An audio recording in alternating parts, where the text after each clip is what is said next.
Hi, Aries. Welcome to Pandora Astrology's monthly horoscope for November 2019. This month, we're looking at some serious Mercury retrograde activity for you and also some relationship stuff from Julia involving Venus, Mars, and the Sun. And I'll be talking about the lunations as well, the full and new moons. Hey, Julia, what's up with Venus and Mars this month for Aries? Ooh, good question, Jamie. Well, hey, Aries. So let's start talking about Venus, which is a very social planet. It's a relationship planet. It has to deal with how we find pleasure in life too. So Venus, in the very first day of the month, is going to be entering Sag. So that's going to be in your natal ninth house. And the ninth house to modern astrologers is Jupiter's house because it's an extremely expansive house. It's great for expanding your horizons, expanding the scope of your activities, expanding your mind.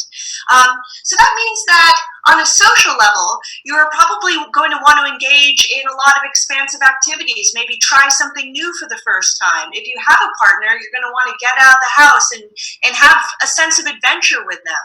Or maybe you would like to go to a lecture and just learn about something new so it gives you a whole new perspective on life, which is a very key Jupiter and ninth house term. Then on the 25th, Jupiter is going to be entering Capricorn, which is in your 10th house, and that's a career house. So when Venus comes into this house, it's a really good time for getting along well with your coworkers. Sometimes when Venus traverses this house, people can even develop a little crush at work or through work. And if you do any type of design, artistic, or work with people, all of those things which are ruled by Venus, it could really be kind of a beneficial time for you in producing those types of work. Now, on to Mars, which is the planet of activity and passion. It is in Libra when the month begins, which is actually in your 7th house, and that's the house of partnership. And since Mars has a tendency to bring some conflict and activity wherever it goes, you might want to just sort of watch out for any sort of sharp words or a little bit of a tempestuous mood from either you or your partner. And then we have the Sun, which is going to be in your 8th house up until the November 22nd, and then Mars entering Scorpio at November 18th. So we've got to focus on your 8th house too this month for a lot of it. And the 8th house, which is Scorpio's house, Pluto's house, that planet that rules all hidden things, the things that exist but have to be kept out of the view of polite society, like sex, death, social taboos, also shared resources. So it basically means that there might be a lot of activity in that area of your life, especially having to do with finances of all kinds, such as debts, inheritances, investments as well. And since Mars, again, is that feisty planet, when it goes in there on November 18th, there may be some issues or conflicts around those types of topics as well, including, in terms of shared resources, maybe having arguments around the household about money too. What do you think, Jamie? What are you seeing going on this month? Well, I want to focus on what Mercury is up to. So, Mercury is going to spend all month in your 8th house, Aries. And this is like a double whammy with the fact that it's in Scorpio at all. And so a lot of the conversations that you will have to participate in are going to be about those things that Julia was mentioning, those things that take us to a deeper place, potentially of greater intimacy, but that can also be super uncomfortable. So maybe it's time to have that conversation about monogamy with your partner. Maybe it's time to sit down with your spouse and figure out where all the money disappears to every month. Maybe your business partner needs to have a conversation with you about something related to the business. So it's a really good month to go into those conversations willingly, on purpose, and to, in those conversations, practice being open, honest, vulnerable, and really leveling with the other person.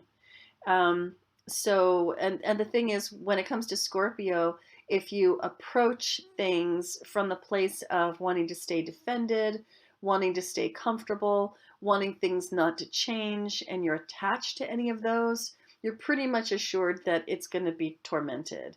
But if you're open to the possibilities and you can be relaxed and graceful and gracious, then miracles can truly happen. So, some of the important days around the Mercury thing are Lesser Epiphany Day, which is what I like to call it. And that is on November 11th. And that is the day when Mercury and the Sun have their conjunction. And so that's a day of insight and clarity, at which the puzzle you've been knocking your head against can yield an aha moment. So that's something to look for. And then Mercury will go direct at 11 degrees of Scorpio on the 20th. So let's just show that right there. Mercury goes direct. Woohoo! And we finally start to come out of the woods. You can find out a lot more about November's Mercury retrograde period in the video about that, which you'll find in our November news playlist on YouTube. The other things I wanted to talk about are the full and new moons. There's a full moon on November 12th, and that happens in houses 2 and 8. And let's see, there's the 11th, here's the 12th. There's the Sun in Scorpio right here in the 8th house and the Moon in Taurus in the 2nd house.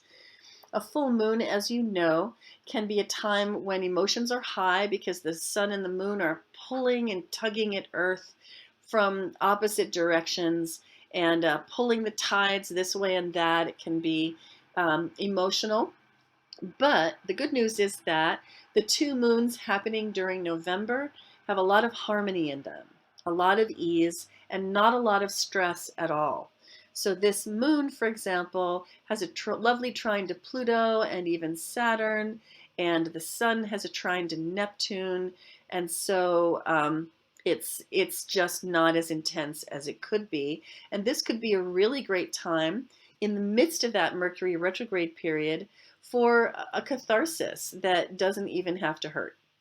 So that could be really, really nice. And if you do have to have one of those clearing conversations, it might not be a bad time for it, as long as you're willing to like feel the feelings that come up with that and be in the process, rather than like, oh, needing it to just be a certain way.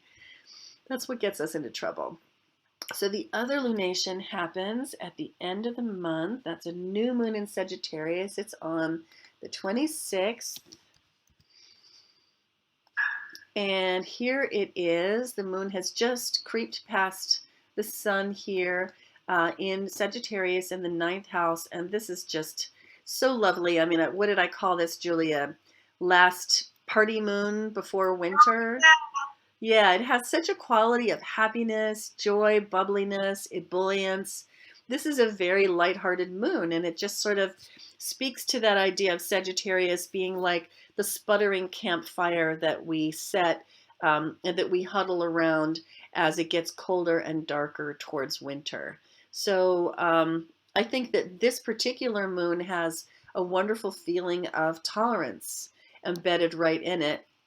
And I think one of the things that I was talking about in the video that we made for it was mediating the opposition between Chiron and Juno, with the tolerance and big-hearted quality of this Sagittarian moon. So it's a really good time for engaging with groups socially and building bridges between groups of people who may have very differing opinions, and helping them to find common ground.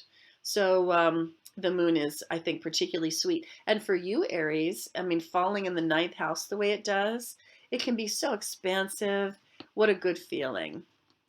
So if you're thinking, Aries rising, about getting a reading from a real professional this month, then here's what I'd recommend. Because these planets are moving up and away from your relationship houses, and up towards your career house, in the next couple of months, you're going to become very concerned with career.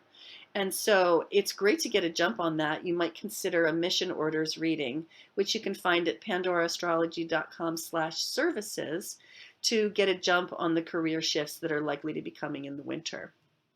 That's all that we have for you today. Thanks for watching.